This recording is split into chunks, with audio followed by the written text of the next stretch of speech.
Dari WHO, silakan apa saja imbauan dan juga pesannya untuk seluruh warga Jabar? Bapak Ibu sekalian, tentu secara teknis ya, tapi tentu dari pelaksanaan ini akan terus terkawal untuk suksesnya PIN. Organisasi rutinnya yang rendah, sehingga manfaatkan momentum ini ya, ini juga harus jalan.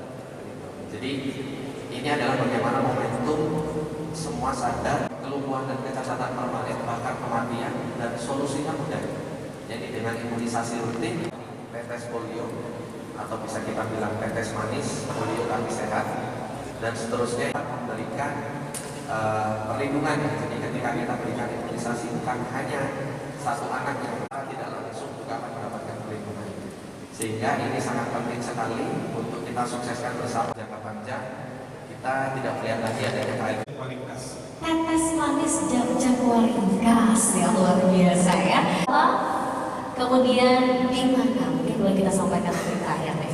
Baik, tanggal 4 April sampai dengan 15 April di Puskesmas dan di Posyandu dan tempat-tempat maksimal. Saya kira nanti tinggal satu kali lagi rapat rencana di hari Sabtu dan Minggu besok, karena SK tim sudah selesai, penerbitan kejadian luar biasa oleh keputusan Pak Gubernur juga sudah, vaksin juga hari ini datang ya, hari ini dikirim dari Bio Farma yang itu dimohon oleh WHO, termasuk juga sosialisasi dengan kabupaten kota tanggal 28, 29 juga sudah kita lakukan. Target dari yang keluar dari keputusan menteri juga sudah, targetnya kurang lebih di 3,9 juta yang harus diberikan kepada warga Jawa Barat dengan usia 0 sampai dengan 59 bulan. Yang tertinggi saya lihat berada di Kabupaten Bogor, targetnya hampir mencapai di 546.000, dan yang terendah di Kota Banjar hanya sekitar kurang lebih di 12.000. Itu nanti ada pemberian tetes berikutnya, dan yang lainnya influencer sosialisasi juga sudah kita lakukan, insya Allah pada tanggal 3 April nanti sampai di tahap pertama sampai dengan tanggal 15 April seluruh posyandu, puskesmas sudah tersalurkan vaksin dan akan dilakukan pemberian subvaksin polio bagi anak di usia 0 sampai dengan 59 bulan. Jadi kejadian yang terjadi di Purwakarta itu sebetulnya adalah bagian dari gencarnya surveillance keberhasilan yang dilakukan oleh Dinas Kesehatan Provinsi Jawa Barat.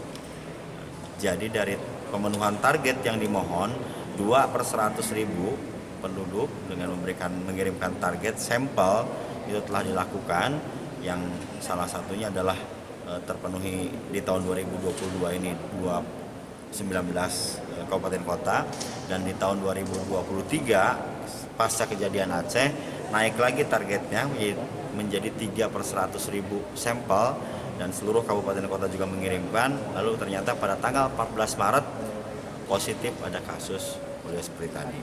Yang perlu disampaikan ke publik adalah bahaya kaitan dengan kasus polio ini bisa menimbulkan lumpuh layu, termasuk juga kena gangguan saraf yang dia tidak bisa memerintah si saraf ini, sehingga bisa berdampak terhadap tumbuh kembang anak.